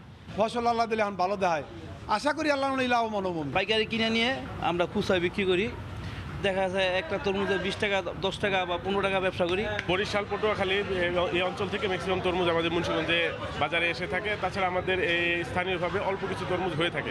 নৌপথে জলদস্যুদের আক্রমণ ও পুলিশের চাঁদাবাজির অভিযোগ অস্বীকার করে প্রয়োজনীয় ব্যবস্থা নেওয়ার আশ্বাস দিয়েছে নৌপুলিশ। পথে পথে জলদস্যুরা যে ব্যবসায়ীদের কাছ থেকে যে চাঁদা নেওয়ার একটা কথা উঠেছে, এই বিষয়ে নৌপুলিশ তাদেরকে চিহ্নিত করে তাদেরকে ধরবে এবং তাদের বিরুদ্ধে আইনগত ব্যবস্থা গ্রহণ করবে। 3 কেজি ওজনের তরমুজ 40 টাকা এবং 12 কেজির তরমুজ প্রতিটি পাইকারি বিক্রি হচ্ছে 280 টাকায়। মৌসুমের শুরুতেই বেলা 12টা পর্যন্ত 4 ঘন্টার এই হাটে বিক্রি হয় প্রায় 30 লাখ টাকার তরমুজ। মুন্সিগঞ্জের মুক্তারপুরের তরমুজের হাট থেকে নাসিরউদ্দিন উজ্জ্বল, সময় সংবাদ। নওগাঁর বরেন্দ্র এলাকার আমবাগানগুলোতে গুটি বের হতে শুরু করেছে, তবে গাছে ক্ষতিকর হোপার পোকার আক্রমণে মুকুল ঝরে পড়ায় চিন্তিত বাগানিরা। তবে গাছের পরিচর্যায় ব্যস্ত সময় পার করছেন বাগান মালিকরা। এই মুহূর্তে সেখানে আছেন সহকর্মী এমআর রকি, সরাসরি যাব তার কাছে। রকি। ধন্যবাদ এমদাদ। আপনি জানেন এবছর কিন্তু ঘন কুয়াশা ছিল তীব্র, এ কারণে কিন্তু কিছুটা দেরিতে এসেছে আমের মুকুল। তবে পরবর্তীতে আমের মুকুলগুলো একসঙ্গে কিন্তু তা ফুটে গাছে এখন কিন্তু সৌন্দর্যের শোভা ছড়াচ্ছে। তবে শেষ মুহূর্তে এই মুকুল কিন্তু এখন ঝরিয়ে যাচ্ছে এবং গুটি আমে এসেছে গাছগুলোতে। তবে আমরা যেটা লক্ষ্য করছিলাম, এই ঘন কুয়াশা এবং বিপরীত একটা আবহাওয়া এবার কিন্তু এই মুকুলের উপর একটা ছেদ ফেলেছে। বিশেষ করে আমরা দেখতে পাচ্ছিলাম যে অনেক মুকুল ঝরে পড়েছে এবং এই মুকুল ঝরে যাওয়ার পরে যেসব গুটি এসেছে, এই গুটিগুলো কিন্তু এখন অনেকটা আস্তে আস্তে বাড়ছে। তবে এখানকার যারা চাষি, আম বাগান মালিক, তারা বলছেন যে এক জাতীয় হপার পোকার কারণে কিন্তু কিছুটা হলেও তাদের বাধাগ্রস্ত করছে এবং হঠাৎ করে আমের যে ব্যাপক মুকুল এসেছিল, এই মুকুল কিন্তু আস্তে আস্তে ঝরে যাওয়ার কারণে তারা মনে করছেন যে এই হপার পোকা এবং একটা সকালে কিন্তু তীব্র ঘন কুয়াশা প্রতিদিনই কম বেশি এখানে লক্ষ্য করছেন তারা। এরকম একটি আবহাওয়ার কারণে কিন্তু কিছুটা ব্যাহত হবে ফলন, এমন আশঙ্কা কিন্তু এখানকার যারা বাগান মালিক বা এখানকার যারা আম চাষি তারা বলছেন। তবে কৃষি বিভাগ বলছে যে এক্ষেত্রে তেমন উদ্বিগ্ন হওয়ার কারণ নাই, এটা বিগত বছরগুলোর ধারাবাহিক একটা মৌসুমেরই এরকম অবস্থান থাকে। তবে শেষ মুহূর্তে আরো 15 থেকে 20 দিন পর কিন্তু এই আমের যে ফলনের হার, যা ফলনের যে গতি, তা তারা অনুভব করতে পারবেন, এমন আশঙ্কা তাদের মুখ থেকে আমরা পাচ্ছিলাম। তবে এই জেলায় কিন্তু আস্তে আস্তে আমের ফলন, বিশেষ করে গেল মৌসুমে আমের ভালো দর পেয়েছিল, এ কারণে বাগান থেকে কিন্তু আমের যে উৎপাদনের মাত্রা, তা কিন্তু আস্তে আস্তে বাগান গড়ে তোলার হারও অনেকটাই বেশি এখানে আমরা দেখতে পাচ্ছি। এবং এখানকার যারা বাগান মালিক তারা বলছেন যে এরকম গেল বছরের মতো যদি দাম তাদের এবছরও আশা আছে এবং শেষ মুহূর্তে যদি তারা পান, সেক্ষেত্রে তাদের যে প্রত্যাশা তা তারা পূরণ করতে পারবেন, এমন আশা কিন্তু তাদের মুখ থেকে পাচ্ছিলাম। তবে কৃষি বিভাগের পক্ষ থেকে এই মুহূর্তে কিন্তু যেন তেন ওষুধ প্রয়োগ না করার পরামর্শ দেওয়া হয়েছে এবং আমের যেন হপার পোকার হাত থেকে রক্ষা করার জন্য ভালো জাতের কৃষি বিভাগের পরামর্শ নিয়ে আমের ফলনের জন্য স্প্রে করার তারা পরামর্শ দিচ্ছেন। এবং আরেকটি বিষয় হলো, গাছগুলোতে এই সময়টাতে কিন্তু পানি সংকট থাকে, গাছের নিচে পানি যেন সেচ নিশ্চিত করা হয় এবং পানি প্রবাহটা নিশ্চিত করা সম্ভব হলে কিন্তু ফলনের জায়গাটা তারা কিন্তু ভালো পাবেন, এমন কথা কিন্তু কৃষি বিভাগের পক্ষ থেকে পরামর্শ দেওয়া হচ্ছে বাগান মালিকদের। তবে এ জেলায় কিন্তু বিরাট একটা আমের বাজার গেল 3-4 বছর ধরেই কিন্তু আস্তে আস্তে বাড়ছিল এবং আমের ফলন যেমন বাড়ছে, সে সাথে কিন্তু ভালো দর চাষিদেরকে কিন্তু আম চাষের ক্ষেত্রে ব্যাপকভাবে উৎসাহিত করছে। আমরা গেল বছর লক্ষ্য করেছিলাম এই জেলা থেকে প্রায় 500 থেকে 700 কোটি টাকার আমের ফলন পেয়েছিল, আমের দাম পেয়েছিল এখানকার যারা আম চাষি ছিলেন। এ কারণে কিন্তু এই জেলা থেকে কিন্তু সারা দেশে আমের যে সরবরাহ, বিশেষ করে সুমিষ্ট জাতের যেসব আম রয়েছে, গোপালভোগ, খিরসাপাত, আম্রপলি জাতের আম, এই জাতীয় আম কিন্তু আস্তে আস্তে বাগান গড়ে তুলছে এখানকার চাষিরা। বাণিজ্যিকভাবে তারা ব্যাপক লাভবান হচ্ছেন। এই বরেন্দ্র অঞ্চলে কিন্তু আপনি জানেন গেল বছরের যে আমের বাগান ছিল 24,000 হেক্টর জমিতে, এবছর সেটা কিন্তু বৃদ্ধি হয়ে 27,000 হেক্টর জমিতে আমের বাগান গড়ে তোলা হয়েছে। প্রতি বছর এরকম একটি বাজার ভালো থাকার কারণে কিন্তু আস্তে আস্তে আম চাষের ক্ষেত্রে বা আমের বাগান গড়ে তোলার ক্ষেত্রে কৃষকদের আমরা ব্যাপক উৎসাহ লক্ষ্য করছিলাম। কৃষি বিভাগের এক্ষেত্রে তারা বলছেন যে যেহেতু সাথী ফসল হিসাবে আমের একটি ভালো বাজার রয়েছে, বরেন্দ্র অঞ্চলের আমের বিশেষ একটি গুণ রয়েছে। এই জেলার মাটির সাথে কিছুটা মিষ্টতা, তারা আলাদা একটা সুমিষ্ট আমটা পেয়ে থাকেন এবং এই অঞ্চলের মাটির বিশেষ এখানকার তারা এই মুহূর্তে যে বিষয়টি গুরুত্ব বহন করছে তা হলো যে ভালো ফলনের জন্য কিন্তু কৃষি বিভাগের পরামর্শ মেনে চলা এবং এই হপার পোকার হাত থেকে রক্ষা পাওয়ার জন্য সিনজেন্টা গ্রুপের যেসব ভালো জাতের স্প্রে করার মতো ওষুধ রয়েছে, কীটনাশক রয়েছে, সেসব প্রয়োগের পরামর্শ কিন্তু কৃষি বিভাগের পক্ষ থেকে দেওয়া হয়েছে। তবে ক্ষতিকর পোকার হাত থেকে রক্ষা করার জন্য প্রকৃতপক্ষে কৃষি বিভাগের পরামর্শ মেনে চলা এবং যেন তেন ওষুধ না প্রয়োগ করে ক্ষতিগ্রস্ত না হওয়ার কিন্তু পরামর্শ কৃষি বিভাগের পক্ষ থেকে দেওয়া হয়েছে। এই বিষয়টি আমরা এখানকার কৃষি বিভাগের পক্ষ থেকে জানতে পারছিলাম। তো সব মিলে কিন্তু ভালো একটি ফলনের আশা করছেন আগামী এই আমের মৌসুমে। তো এমদাদ, এই ছিল বরেন্দ্র এলাকার আমের খোঁজ খবর আমার কাছে। নওগাঁ থেকে যোগ দিয়েছিলেন সহকর্মী এবার রকি। গত কয়েকদিন ভোরে হালকা কুয়াশা থাকায় রাজশাহীতে আমের মুকুল কিছুটা ক্ষতিগ্রস্ত হয়েছে বলে জানান বাগান মালিকরা। তার উপর হপার পোকার আক্রমণে ভালো ফলন নিয়ে দুশ্চিন্তায় তারা। এই অবস্থায় ফল গবেষণা কেন্দ্রের কর্মকর্তারা কীটনাশক প্রয়োগের পাশাপাশি বাগান মালিকদের দিচ্ছেন নানা পরামর্শ। আব্দুস সালামের তোলা ছবিতে সাইফুর রহমান রকির রিপোর্ট। রাজশাহী অঞ্চলের আম বাগানগুলো মুকুলে মুকুলে ছেয়ে গেছে। সোনারাঙা মুকুলের গন্ধে মৌ মৌ করছে এখানকার বাতাস। এরই মধ্যে অনেক বাগানে আমের গুটি দানা বাঁধতে শুরু করেছে। তবে অব্যাহতভাবে তাপমাত্রা বাড়ার পর গেল কয়েকদিন ভোরে হালকা কুয়াশা পড়েছে। প্রকৃতির এমন আকস্মিক পরিবর্তনের ফলে আমের মুকুল ক্ষতিগ্রস্ত হয়েছে বলে জানান বাগান মালিকরা। এখন তো মুকুল এসেছে, আমরা তো যত্ন করছি, বলা যাচ্ছে না কি হবে লাস্ট পর্যায়ে। এখন গুটি আসছে, এখন দেখা যাক কি হয়। মুকুলের গুটি হচ্ছে, যেগুলো নাইঘর গুটি কমপ্লিট হয়ে গেছে, ফুলটা জড়িয়ে দিচ্ছে। তাল্লা ভরসা এবার আমের ফলন ভালো আছে। এছাড়া পোকার আক্রমণ দুশ্চিন্তায় ফেলেছে আম বাগান মালিকদের। অনেক মুকুল ঝরে গেছে, আরও পোকামাকড় আছে।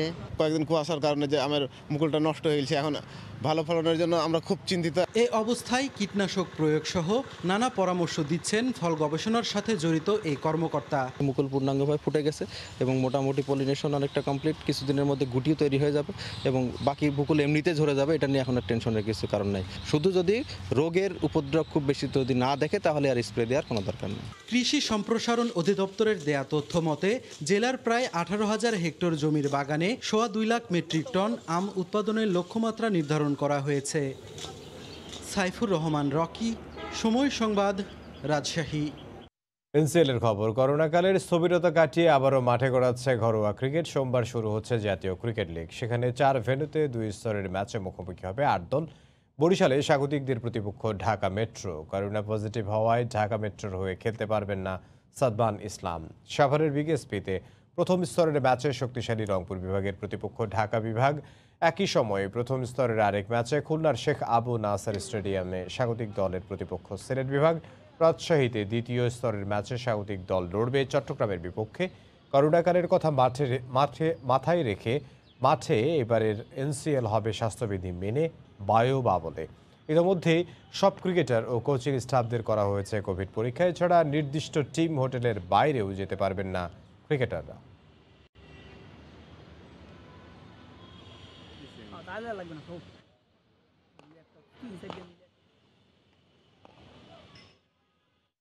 রংপুরের হয়ে এনসিএল দিয়ে আবারও প্রতিযোগিতামূলক ক্রিকেটে ফিরছেন অলরাউন্ডার নাসির হোসেন। ইনজুরি থেকে এখনও পুরোপুরি সেরে না উঠলেও এবারের লিগের সর্বোচ্চ রান সংগ্রাহক হওয়ার দক্ষতার এনসিএলকে দেখছেন নিজের প্রত্যাবর্তনের মঞ্চ হিসেবে। জানান ব্যক্তিগত জীবনের নানা আলোচনা সমালোচনার প্রভাব পড়বে না নিজের পারফরমেন্সে।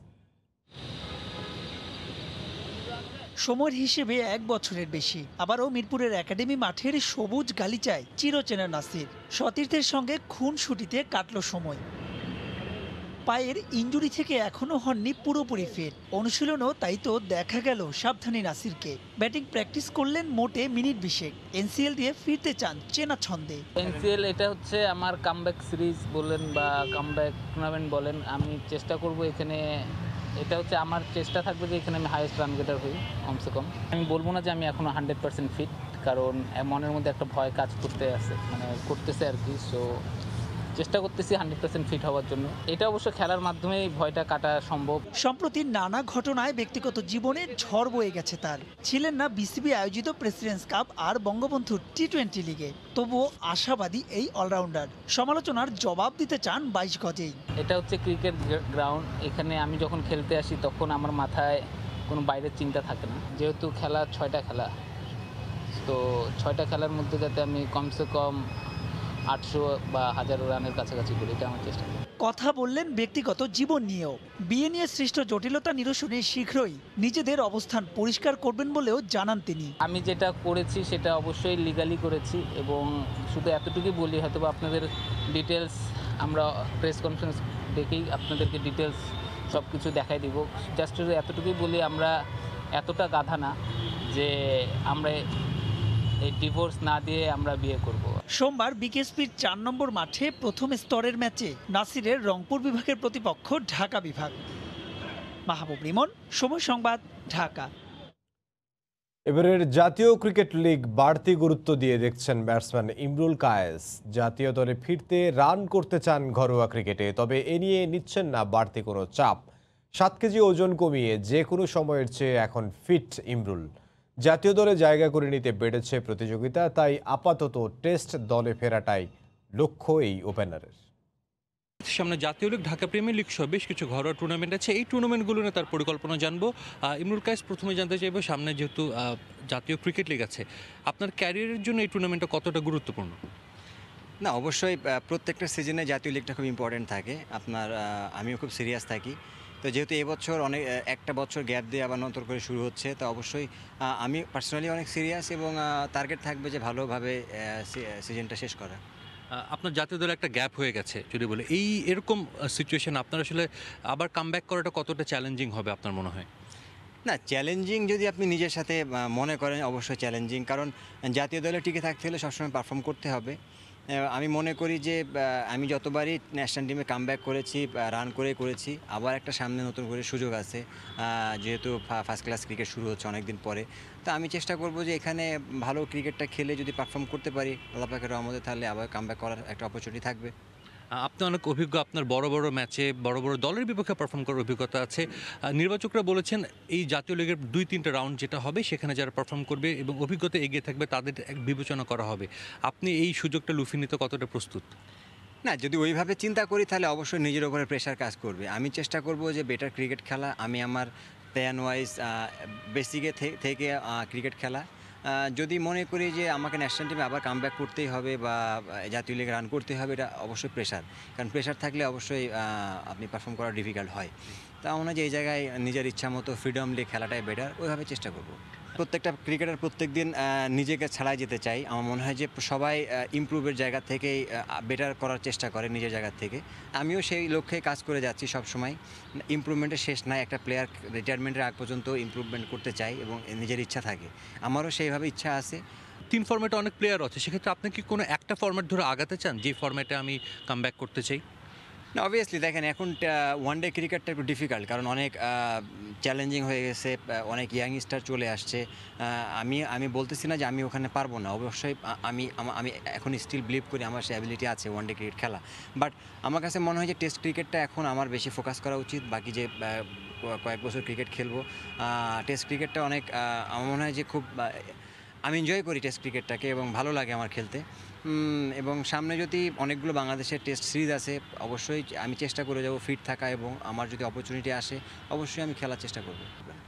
অসংখ্য ধন্যবাদ ইমরুল কায়েস এবং শুভকামনা আপনার সামনের 2 ঘরোয়া টুর্নামেন্টের জন্য। Thank you very much. আমরা কথা বলছিলাম ইমরুল কায়েসের সঙ্গে এবং তিনি জানাচ্ছিলেন যে তার সামনে যেহেতু ঘরোয়া 2টি টুর্নামেন্ট আছে এবং সেই টুর্নামেন্টগুলো নিয়ে তার প্ল্যান, এবং এখনও তিনি জাতীয় দলে ফেরার স্বপ্ন কিন্তু দেখছেন এবং সেভাবেই তিনি এগোচ্ছেন। মিরপুর থেকে সাজিদ মুস্তাহিদ, সময় সংবাদ, ঢাকা।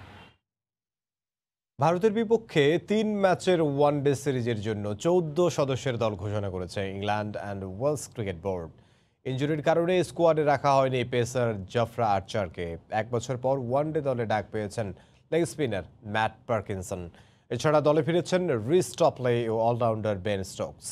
সেই সাথে ডাক পেয়েছেন লিয়াম লিভিংস্টোন। স্কোয়াডের অন্যান্য সদস্যরা হলেন Eoin Morgan, Moeen Ali, Sam Billings, Jos Buttler, Sam Curran, Tom Curran, Adil Rashid, Jason Roy ও মার্ক উড। আগামী মঙ্গলবার পুনেতে প্রথম ওয়ানডেতে ভারতের মুখোমুখি হবে ইংল্যান্ড।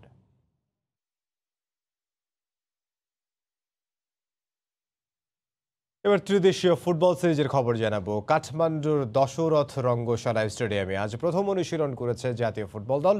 মানসিক চাপ না নিয়ে মাঠে পারফর্ম করতে পারলে ইতিবাচক ফল আসবে, এমনটাই বিশ্বাস গোলকিপার কোচ লেস ক্লিভলির। এদিকে একাদশের সুযোগ পেলে সামর্থ্যের সেরাটা দিতে চান মতিন মেহেদী হাসানরা। গেল বৃহস্পতিবার নেপাল যাওয়ার পর বাংলাদেশ ফুটবল দল রোববার প্রথম অনুশীলন করেছে কাঠমান্ডুর দশরথ রঙ্গশালা স্টেডিয়ামে। সকালে 1 ঘন্টারও বেশি সময় জেমিরের অধীনে ঘাম ঝরিয়েছেন বিপ্লু, ইয়াসিন, সাদুদ্দিনরা, যেখানে ফিনিশিং এর উপর বেশ গুরুত্ব দেন কোচ জেমি। সেই সাথে ম্যান টু ম্যান পাসের সঙ্গে টেকনিক্যাল দিক নিয়েও কাজ করেন দলের কোচিং স্টাফরা। ঘণ্টাব্যাপী অনুশীলনে মাঠের এক প্রান্তে সোহেল, জিকো, রানাদের নিয়ে বেশ মনোযোগী ছিলেন গোলকিপার কোচ লেস ক্লিভলি। প্রতিপক্ষ যেই হোক, মাঠে কোনো ধরনের মানসিক চাপ নেওয়া যাবে না। যদিও দলের গোলকিপাররা সেরাটা দিতে শতভাগ প্রস্তুত, আশা করছি দলগত পারফরমেন্স উপহার দিবে ফুটবলাররা। বিকেলে ফিটনেস ট্রেনিং এর অংশ হিসেবে জিম ও সুইমিং এর সময় পার করেন সুফিল, ইমন, সুমন রেজারা। ইনজুরির কারণে বিশ্বকাপ প্রাক বাছাই পর্বের ম্যাচ খেলতে পারেননি মতিন মিয়া। এবার একাদশে সুযোগ পেলে সামর্থ্যের সেরাটা দিতে চান মতিন মেহেদী হাসানরা। লাস্ট কোয়ালিফাই ম্যাচ আমি ইনজুরির জন্য আসতে পারি নাই, এইবার আমি পুরোপুরি ফিট ইনশাল্লাহ। কোচের নিয়ম অনুযায়ী ট্রেনিং করতেছি, ইনশাল্লাহ ভালো কিছু করব, এটা আশা করি। আমি প্রথমবার ন্যাশনাল টিমে চান্স পাইছি, ভালো চেষ্টা করবো যে 100% দিয়ে টেস্ট টিমে খেলার আর ভালো কিছু রেজাল্ট নিয়ে দেশবাসীকে উপহার দেওয়ার। সোমবার দলের সঙ্গে যোগ দেবেন অধিনায়ক জামাল ভুঁইয়া। আগামী 23 মার্চ নিজেদের প্রথম ম্যাচে কিরগিজস্তান অলিম্পিক দলের বিপক্ষে মাঠে নামবে বাংলাদেশ। দীপু, সময় সংবাদ। বাংলাদেশ গেমসে অ্যাথলিটদের স্বাস্থ্য সুরক্ষা নিশ্চিত করতে সর্বোচ্চ সতর্ক অবস্থানে অলিম্পিক অ্যাসোসিয়েশন। ইতোমধ্যেই সব ফেডারেশনে পাঠিয়ে দেওয়া হয়েছে সুরক্ষা সামগ্রী, জানিয়েছেন বিওএ মহাসচিব সৈয়দ শাহেদ রেজা। একেবারেই সন্নিকটে বঙ্গবন্ধু বাংলাদেশ গেমস আয়োজন সফল করতে চেষ্টার কমতি নেই অলিম্পিক অ্যাসোসিয়েশনের। তারই অংশ হিসেবে গণমাধ্যমের সঙ্গে বৈঠক করেছেন বিওএ কর্তা ব্যক্তিরা। ত্রুটি বিচ্যুতি শোধরাতে শুনেছেন নানা পরামর্শ। একই দিন মেডিকেল টিমের সঙ্গে বৈঠক সেরেছে বাংলাদেশ অলিম্পিক অ্যাসোসিয়েশন। অ্যাথলিটদের স্বাস্থ্য সুরক্ষার নিশ্চয়তা সবার আগে। এরই মধ্যে অংশ নেওয়া ফেডারেশনগুলোর জন্য নিশ্চিত করা হয়েছে মেডিকেল বক্স। এছাড়াও করোনাকালে কড়া নজরদারি থাকবে কোভিড প্রোটোকল নিয়েও। মেডিকেল কমিটি যারা ছিল ওখানে আমাদের ডিজিএমএস সাহেব আমাদের মেডিকেল কমিটির চেয়ারম্যান, উনি নিজেই আসছিলেন, সশরীরে আসছেন। 31টা গিফট দিয়েছেন সমস্ত ফেডারেশন দেওয়ার জন্য, emergency kit box plus ice box. সার্বিক প্রস্তুতির জন্য ওনারা প্রস্তুত এবং বিভিন্নভাবে যারা কোভিড টেস্ট করে যাতে প্লেয়ার আসতে পারে সেই সমস্ত ব্যাপারে ওনারা সমস্ত কাজ করে ফেলেছে। এই সমস্ত ডিভিশনসগুলোতে যেগুলো আছে সেখানে আমাদের ওখানকার যে মেডিকেল বোর্ড যারা আছে ওনারা অলরেডি তাদের সাথে কন্ট্যাক্ট করেছেন এবং সেখানে যারা হাসপাতাল যেগুলো আছে ওনারা থাকবেন, ডক্টররা থাকবেন এবং সমস্ত রকমের টেস্ট যাতে হয় সেই টেস্টের জন্য তারা আমাদেরকে নিশ্চিত করেছেন। দেশীয় ক্রীড়ার আতুরঘর বাংলাদেশ গেমস, এখান থেকে বেরিয়ে আসেন আন্তর্জাতিক আসরে লাল সবুজের পতাকাবাহীরা। পরিস্থিতি পর্যালোচনায় যদিও এবার কমেছে অ্যাথলিট সংখ্যা, তথাপি প্রচুর সংখ্যক প্রতিভা বিকশিত হবে এই আসরে, প্রত্যাশা বাংলাদেশ অলিম্পিক মহাসচিবের। এর আগে আমরা বাংলাদেশ গেমস করেছি এবং যুব গেমসও করেছি। এই গেমসের মাধ্যমে প্লেয়ার হান্টিং হয়ে যায় এবং ভালো ভালো প্লেয়াররা বেরিয়ে আসে। এবং গত বছর এটা হওয়ার কথা ছিল, এই কোভিডের জন্য আমাদের কোভিড-19-এর জন্য আমাদের 1 বছর আমরা পিছিয়ে গিয়েছি। তবে ইনশাল্লাহ আমি আশাবাদী যে এই গেমসের মাধ্যমে কিছু কিছু নতুন প্লেয়ার বেরিয়ে আসবে এবং যারা ভবিষ্যতে বাংলাদেশকে বিভিন্ন দলে নেতৃত্ব দিবেন। আগামী 1 এপ্রিল শুরু হয়ে নবম বাংলাদেশ গেমস চলবে 10 তারিখ পর্যন্ত। এর আগে 31 মার্চ বঙ্গবন্ধুর জন্মস্থান গোপালগঞ্জের টুঙ্গিপাড়া থেকে মশাল প্রজ্বলনের মধ্য দিয়ে শুরু হবে গেমসের আনুষ্ঠানিক কার্যক্রম। এস এম ইকবাল, সময় সংবাদ, ঢাকা। ভোরের সময়ের শীর্ষ সংবাদ জানিয়ে দিচ্ছে আরও একবার। কেটে গেছে মেট্রো রেলের কমলাপুর অংশের নকশা জটিলতা। রেলওয়ের আপত্তিতে শেষ স্টেশন দক্ষিণ পাশে নেওয়ার সিদ্ধান্ত সাংঘর্ষিক নয়, সমন্বয়ের দাবি দুপক্ষের। মুজিব বর্ষ ও স্বাধীনতার সুবর্ণ জয়ন্তীর আয়োজনে যোগ দিতে আজ ঢাকায় আসছেন নেপালের রাষ্ট্রপতি। অমীমাংসিত ইস্যুগুলো সমাধানে এই সফরকে গুরুত্বের সঙ্গেই দেখছে সব পক্ষ। বৃষ্টিপাত অব্যাহত থাকায় অস্ট্রেলিয়ার বন্যা পরিস্থিতির আরও অবনতি। ভাসছে সিডনি ও আশপাশের নিম্নাঞ্চল, সরিয়ে নেওয়া হয়েছে কয়েক হাজার বাসিন্দাকে। এই ছিল ভোরের সময়, সঙ্গে থাকুন সময়।